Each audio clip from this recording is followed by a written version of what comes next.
الحمد لله رب العالمين الرحمن الرحيم مالك يوم الدين والصلاة والسلام على سيد المرسلين وعلى آله وصحبه أجمعين أما بعد. محترم سامعین و ناظرین، آج کی اس مجلس میں میں آپ کے سامنے قربانی کے جانور میں شرکت سے متعلق چند مسائل بیان کروں گا کہ کس قربانی کے جانور میں کئی آدمی شریک ہو سکتے ہیں اور کس جانور کے قربانی میں شرکت جائز نہیں ہے. حدیث میں آتا ہے کہ اللہ کے رسول صلی اللہ علیہ وسلم قربانی کرتے، ایک دمبے کی قربانی کرتے اور فرماتے اللہم تقبل من محمد و آل محمد و امت محمد.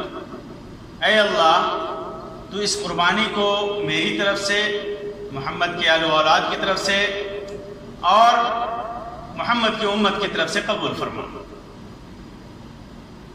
امام مالک نے موطا کے اندر، امام ترمذی نے سنن کے اندر صحیح سند کے ساتھ ابو ایوب انصاری رضی اللہ تعالیٰ عنہ سے روایت کیا ہے.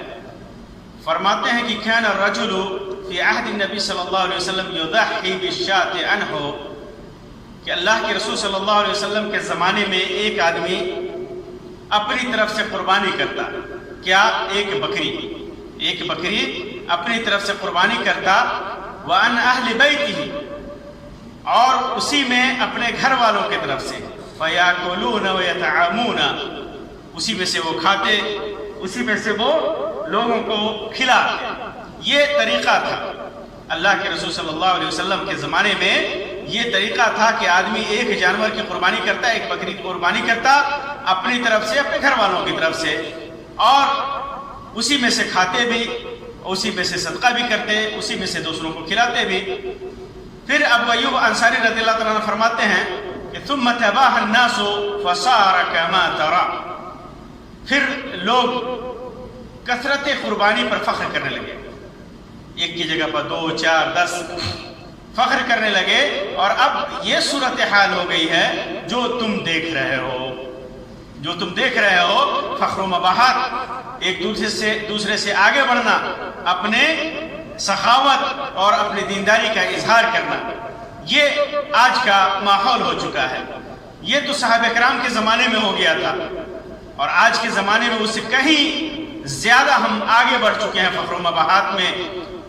ایک جانور لاکھوں میں جس کی قیمت 10-20 ہزار سے زیادہ نہیں ہونی چاہیے، لاکھ اس میں نقش کر کے یا کسی وجہ سے لاکھوں میں اس کو بیچا جاتا ہے، اور لوگ فخر و مباحات میں اس کی بولیاں لگاتے ہیں اور خرید کر کے قربانی کرتے ہیں تاکہ لوگ انہیں زیادہ پیسہ والا سمجھیں اور ان کی دینداری کا ڈھنڈورا پیٹیں. زیادہ مناسب صحیح روایتوں کے مطابق کہ زیادہ مناسب یہی ہے کہ آدمی ریاکاری سے، اسراف سے بچتے ہوئے تھوڑے ہی جانور میں گھر کے تمام افراد کو شامل کر لے، اور 1 جانور 2 جانور ہر وسعت آدمی قربانی کر لے. لیکن اللہ تبارک و تعالیٰ نے بے بہا دولت سے نواز رکھا ہے، خلوص اللہیت کے ساتھ اپنے وسعت کے مطابق قربانی کر سکتا ہے، اور یہ سمجھتا ہے کہ اس کے علاقے میں غربا اور مساکین زیادہ ہیں، ہمارے پاس پیسہ زیادہ ہے، ہم زیادہ قربانی کر کے زیادہ سے زیادہ لوگوں کی مدد کر سکتے ہیں. خیر کی نیت کے ساتھ اگر وہ زیادہ جانور کی قربانی کرتا ہے تو کوئی حرج نہیں ہے. نیت دیکھتا ہے اللہ تبارک و تعالی. لن ينال الله لحومها ولا دماؤها ولكن يناله التقوى منكم. اللہ تبارک و تعالی قربانی کا گوشت، قربانی کا خون نہیں دیکھتا، تقوی دیکھتا ہے. تو تقوی انسان کے دل میں ہے. ایک جانور قربانی کرتا ہے خلوص کے ساتھ، اخلاص کے ساتھ اور ریاکاری سے بچتے ہوئے، تو یہ اللہ تبارک و تعالیٰ کے ہاں زیادہ پسندیدہ ہے کہ آدمی 1000 جانور کی قربانی کرے، 100 جانور کی قربانی کرے اور اخلاص اللہیت نہ ہو. لیکن اگر اخلاص اللہیت ہے، معاشرے کی ضرورت ہے، فقراء اور مساکین کی مدد کرنا چاہتا ہے، اس کے پاس وسعت ہے، دولت ہے، زیادہ کر کے اس نیت کے ساتھ زیادہ قربانی کرتا ہے، تو اللہ تبارک و تعالیٰ اس کے کبر و غرور سے پاک ہونے کی وجہ سے، خلوص الالہیت اس کے اندر ہونے کی وجہ سے، تعلی اور بڑپن کے اظہار سے بچنے کی وجہ سے اللہ تبارک و تعالیٰ اس کی قربانی کو قبول فرمائے گا۔ یہ تو قربانی کا ایک سنت کا طریقہ ہے۔ بکری میں کوئی شرکت نہیں ہے، بکری میں کوئی شرکت نہیں ہے۔ بکری ایک گھر کی طرف سے آدمی اپنی طرف سے کرے، اس میں گھر والوں کو شامل کر لے، الگ الگ کسی کی طرف سے نہیں ہے۔ اس کے اندر جانوروں میں، قربانی کے جانوروں میں اونٹ ہے، گائے ہے، ان دونوں میں شرکت جائز ہے، ایک سے زیادہ آدمی اس میں شریک ہو سکتا ہے۔ عبداللہ ابن عباس رضی اللہ تعالیٰ عنہ کی روایت ہے، امام نسائی، امام ترمذی اور امام ابن ماجہ، امام احمد وغیرہ نے اپنی کتابوں کے اندر روایت کیا ہے۔ یہ روایت صحیح سند کے ساتھ ہے، علامہ البانی رحمۃ اللہ علیہ نے اس کو صحیح قرار دیا ہے۔ فرماتے ہیں کہ کننا مع رسول اللہ صلی اللہ علیہ وسلم فی سفر، ہم لوگ اللہ کے رسول صلی اللہ علیہ وسلم کے ساتھ تھے ایک سفر میں اللہ کے رسول صلی اللہ علیہ وسلم کے ساتھ تھے۔ فحضر النحر، قربانی کا وقت آ پہنچا، فاشترکنا فی البعیر عن 10 والبقرۃ عن 7، تو ہم لوگوں نے ایک اونٹ میں 10 آدمی کی طرف سے قربانی کیا اور ایک گائے میں 7 آدمیوں کی طرف سے شرکت کر کے قربانی کیا۔ یہ اس روایت میں یہ پتہ چلتا ہے کہ اونٹ میں 10 آدمی شریک ہو سکتا ہے قربانی میں، اور گائے میں 7 آدمی۔ 10 آدمی سے زیادہ نہیں ہو سکتا اونٹ میں، اور 7 آدمی سے زیادہ گائے میں نہیں ہو سکتا۔ اس کے برخلاف ایک روایت اور بھی ہے جو اونٹ کے سلسلے میں 7 کا ذکر ہے۔ امام مسلم نے اس کو روایت کیا، صحیح مسلم کے اندر روایت ہے، جابر بن عبداللہ رضی اللہ تعالیٰ عنہ کی روایت ہے۔ فرماتے ہیں کہ نحرنا مع رسول اللہ صلی اللہ علیہ وسلم عام الحدیبیہ البدنۃ عن 7 والبقرۃ عن 7، ہم نے اللہ کے رسول صلی اللہ علیہ وسلم کے ساتھ حدیبیہ، جب صلح حدیبیہ ہوئی اس وقت ہم نے ایک اونٹ میں 7 آدمی کی طرف سے اور ایک گائے میں 7 آدمی کی طرف سے قربانی کیا۔ اسی طرح ابو داؤد وغیرہ کی روایت ہے، اس کے اندر ذکر ہے، جابر رضی اللہ تعالیٰ عنہ کی روایت ہے کہ البقرۃ عن 7 والجزور یعنی البعیر عن 7، گائے 7 کی طرف سے اور اونٹ 7 کی طرف سے۔ علامہ البانی نے اس کو صحیح قرار دیا ہے۔ تو دونوں روایتوں میں اس بات کا پتہ چلتا ہے کہ پہلی روایت میں عبداللہ بن عباس رضی اللہ تعالیٰ عنہ کی روایت میں کہ اونٹ میں 10 آدمی شریک ہو سکتے ہیں اور گائے میں 7 آدمی شریک ہو سکتے ہیں۔ دوسری روایتوں میں اونٹ میں بھی 7 آدمی کے شریک ہونے کا ذکر ہے۔ اسی وجہ سے کچھ علماء نے بلکہ زیادہ تر علماء نے اونٹ میں بھی 7 ہی کو مشروع قرار دیا ہے، 7 سے زیادہ کرنے کو مشروع قرار نہیں دیا ہے۔ لیکن بہت سارے علماء نے، جیسے امام شوکانی وغیرہ اس میں ہے، کہ بتاتے ہیں، تطبیق دیتے ہیں دونوں روایتوں کے درمیان کہ آدمی اونٹ قربانی کرتا ہے یا اونٹنی قربانی کرتا ہے، تو اگر قربانی کر رہا ہے اضحیہ جو ہے اس کے اندر وہ 10 آدمی شریک ہو سکتا ہے۔ لیکن اگر ہدیہ کہتے ہیں جو حج میں آدمی جانور لے کے جاتا ہے اور منی میں عرفہ کے بعد مزدلفہ کے بعد منی میں ذبح کرتا ہے، تو اس کے اندر 7 آدمی ہی شریک ہو سکتا ہے، کیونکہ جو روایت 7 کی ہے وہ حج و عمرے کی ہے۔ صلح حدیبیہ میں اللہ کے رسول صلی اللہ علیہ وسلم مکہ گئے تھے اور حج کا ذکر ہے، تو اس وجہ سے ہدیے میں جو حج میں آدمی تمتع میں یا قران میں قربانی کرتا ہے وہ حج ہے، اس کے اندر 7 ہی کر سکتا ہے۔ اور جس روایت میں 10 کا ذکر ہے وہ مطلق اضحیہ کا ذکر ہے، قربانی کا ذکر ہے۔ اس وجہ سے اونٹ میں 10 آدمی شریک ہو سکتا ہے۔ یہ امام شوکانی نے اسی کو راجح قرار دیا ہے۔ ایک مسئلہ اور بھی شراکت میں، آدمی اگر قیمت میں شریک ہونا چاہے، جیسے آدمی بکری خرید رہا ہے اور 2-3 آدمی شریک ہو کر کے اس کو خریدیں کہ اس میں ہم سب کو قربانی کا ثواب ملے گا، تو یہ جائز نہیں ہے، یہ جائز نہیں ہے۔ بکری میں اگر شراکت میں خریدتا ہے تو قیمت میں شریک ہوتا ہے، کیونکہ بکری ایک ہی آدمی کی جانب سے، بکری، خصی، دمبا، بھیڑ ایک ہی آدمی کے جانب سے قربانی اس کے اندر جائز ہے۔ البتہ اونٹ ہے، گائے ہے، تو اس میں اس کی قیمت میں اشتراک جائز ہے۔ جیسے 3 آدمی مل کر کے ایک اونٹ خرید رہا ہے یا ایک گائے خرید رہا ہے، 4 آدمی مل کر خرید رہا ہے تو جائز ہے، کیونکہ جب گائے میں یا اونٹ میں 7 جائز ہے تو 7 سے کم بھی جائز ہے، 7 سے کم بھی جائز ہو سکتا ہے، آدمی شریک ہو سکتا ہے۔ 3 آدمی، جیسے 7 آدمی 7 حصے اس کے بنتے ہیں، 3 آدمی مل کر کے 7 حصے خریدتا ہے، 7 حصے خریدتا ہے تو یہ جائز ہے، اور ایک حصہ اس کے نام یا 2 حصہ جو بھی حصہ پڑتا ہے، جو بھی حصہ پڑتا ہے اس کے حصے میں جو آتا ہے وہ اس کی طرف سے قربانی ہو گئی، اور جو زائد ہو گیا اس کے حصے سے جو زیادہ ہو گیا، ایک حصے سے زیادہ ہو گیا ہے، 2 حصے سے زیادہ ہو گیا، 2 کلو 4 کلو جو گوشت ہو گیا یا جو شراکت ہے اس سے زیادہ ہے تو وہ تطوع ہو گیا، نفلی صدقہ اس کی طرف سے ہو گیا۔ جیسے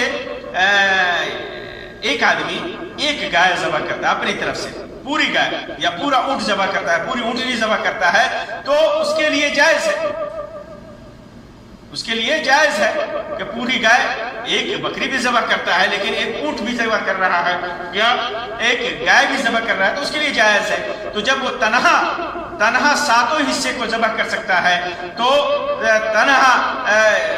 تو ایک گائے میں ایک آدمی جب 7 حصوں میں کو ذبح کر سکتا ہے، 7 حصے اپنے نام سے قربان کر سکتا ہے، تو 7 میں یا 10 میں کم آدمی بھی شریک ہو سکتے ہیں۔ اسی طرح گھر میں ایک مسئلہ یہ ہے کہ گھر میں جیسے کئی بھائی ہیں اور کیا ان کے لیے ایک جانور میں اشتراک جائز ہے؟ جیسے ایک کھسی یا ایک بکری ان کے لیے جائز ہے، تو اس میں دیکھا جائے گا، اس کے اندر دیکھا جائے گا کہ یہ بھائی لوگ جو ایک گھر میں ہیں کیا ان کا کھانا پینا رہنا سہنا کمانا حساب کتاب سب ایک ساتھ ہے۔ اگر ایک ساتھ ہے تو کافی ہے، اگر ایک ساتھ نہیں ہے، کھانا پینا الگ ہے، رہن سہن الگ ہے، کمائی وغیرہ کا حساب الگ ہے، تو سب کو الگ الگ قربانی کرنی ہوگی۔ اسی طرح بیٹے کا مسئلہ ہے، باپ کے اگر ساتھ ہے، سب کچھ اس کے ساتھ ہے تو ایک جانور کی قربانی کافی ہے، اور اگر ساتھ میں نہیں ہے، الگ ہے اس کا رہنا سہنا کھانا پینا، تو اس کا حساب الگ ہوگا۔ اسی طرح اگر آدمی کی 2 بیویاں ہیں یا 3 بیویاں ہیں، اور تو کیا اس کے لیے ایک بکری کافی ہے؟ تو بلا شبہ ایک بکری کافی ہے، کیونکہ دونوں بیویوں کا کفیل یہی ہے، دونوں کا دیکھ ریکھ کرنے والا یہی ہے۔ اسی طرح جب آدمی شریک ہو تو ذبح کیسے کرے؟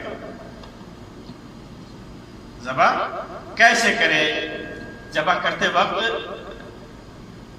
کیا سب کا نام الگ الگ سے لینا ضروری ہے یا صرف نیت ہی کافی ہے؟ نیت ہی کافی ہے۔ تو یہ تعین ضروری ہے کہ ایک حصہ اس کی طرف سے ہے، ایک حصہ اس کی طرف سے ہے۔ یہ خریدتے وقت، ذبح کرتے وقت سے پہلے سب کی تعین ضروری ہے کہ ایک حصہ اس کی طرف سے، ایک حصہ اس کی طرف سے، اور ان تمام لوگوں کی طرف سے نام کو ذہن میں لا کر کے نیت کرنا ہے کہ ہاں یہ فلاں فلاں فلاں آدمی کی طرف سے قربانی ہے، نیت کر کے نام لا کر کے ذہن میں ضروری ہے۔ یہ کہ ہاں اس کو زبان سے کہے کہ یہ احمد کی طرف سے ہے، یہ محمد کی طرف سے ہے، یہ ابراہیم کی طرف سے ہے، یہ فلاں کی طرف سے ہے، یہ فلاں کی طرف سے ہے، یہ سب کو نام لے کر کے ذبح کریے، درست نہیں ہے۔ قربانی کرنے سے پہلے جو قربانی کر رہا ہے، ذبح کر رہا ہے، خود ذبح کر رہا ہے یا ایک آدمی ان میں سے ذبح کر رہا ہے، تو سب کا نام ذہن میں لائے یہاں فلاں فلاں آدمی ہے، اور پھر بسم اللہ کر کے اس کو ذبح کر دے، قربانی کے ذبح کرنے کی جو دعا ہے پڑھ کر کے ذبح کر دے۔ سب کا نام الگ الگ سے اللہم تقبل من محمد، اللہم تقبل من فلاں، اللہم تقبل من فلاں، یہ کہنے کی ضرورت نہیں ہے۔ شراکت میں ایک اور چیز بڑا مسئلہ بڑا ہمارے یہاں اہم ہے۔ بہت سارے لوگ جانور کی قربانی کے جانور میں عقیقے کی شرکت کرتے ہیں، جیسے گائے میں عقیقے کے لیے ایک حصہ رکھ لیتے ہیں، اونٹ میں عقیقہ کے لیے ایک حصہ رکھ لیتے ہیں، تو یہ جائز نہیں ہے۔ بعض علماء نے حالانکہ اس کا فتویٰ دیا ہے کہ کیا جا سکتا ہے، لیکن یہ قول مرجوح ہے، جائز نہیں ہے، کیونکہ عقیقہ ایک الگ عمل ہے، قربانی ایک الگ عمل ہے۔ عقیقہ ایک جانور کی قربانی ایک بچے کی طرف سے، ایک آدمی کی طرف سے ہے۔ عقیقے میں شرکت جائز نہیں ہے، عقیقے میں حصہ لگانا جائز نہیں ہے، عقیقے میں حصہ لگانا جائز نہیں ہے، اور قربانی میں حصہ لگانا جائز ہے۔ اس وجہ سے عقیقے میں قربانی میں عقیقے کو شامل نہیں کیا جا سکتا، اور عقیقے کسی سے معلوم ہے کہ عقیقے میں بڑے جانوروں کی بھی قربانی نہیں ہے، حالانکہ کچھ علماء نے اجازت دی ہے، لیکن سنت کے خلاف ہے، یہ سنت کے خلاف ہے۔ عقیقہ چھوٹے جانور کی ہے، بکری ہے، دمبا ہے، بھیڑ ہے، گائے اور اونٹ کی کا عقیقہ نہیں ہے، اور قربانی گائے اور اونٹ کے اندر بھی ہے، گائے اور اونٹ کے اندر بھی ہے، شراکت کے ساتھ ہے۔ اور عقیقے میں ایک تو شراکت نہیں ہے، شرکت نہیں ہے، اور دوسرے یہ کہ بڑے جانور میں عقیقہ صحیح قول کے مطابق نہیں ہے۔ تو عقیقے کو قربانی میں جو بہت سارے لوگ شامل کرتے ہیں، اس سے بچا جائے، اس سے بچا جائے۔ ہم تقرب الی اللہ کے لیے قربانی یا عقیقہ کرتے ہیں، اور ہم ایسا عمل کریں جس کا ثبوت سنت سے نہیں ہے، اور اس کا آڑ لے کر کے بے تحاشا عمل کرتے جائیں، اس کو رواج دیں، یہ مناسب نہیں ہے، یہ مناسب نہیں ہے۔ کوشش کریں کہ جو سنت سے ثابت ہے، جس میں کسی کا کوئی اختلاف نہیں ہے، بلا کسی اختلاف کے خلوص اور للہیت کے ساتھ ہم اس پر عمل کریں۔ اللہ تبارک و تعالیٰ سے دعا ہے کہ اللہ تبارک و تعالیٰ ہم تمام مسلمانوں کو قرآن و سنت کے مطابق عمل کرنے کی توفیق عطا فرمائے، اور اس عمل کو قبولیت سے سرفراز فرمائے، اسے قبول فرمائے، اور دنیا اور آخرت میں ہمارے لیے خیر و بھلائی کا ذریعہ بنائے۔ آمین یا رب العالمین، وآخر دعوانا ان الحمد للہ رب العالمین، وصلی اللہ علی خیر خلقہ وسلم، والسلام علیکم ورحمۃ اللہ وبرکاتہ۔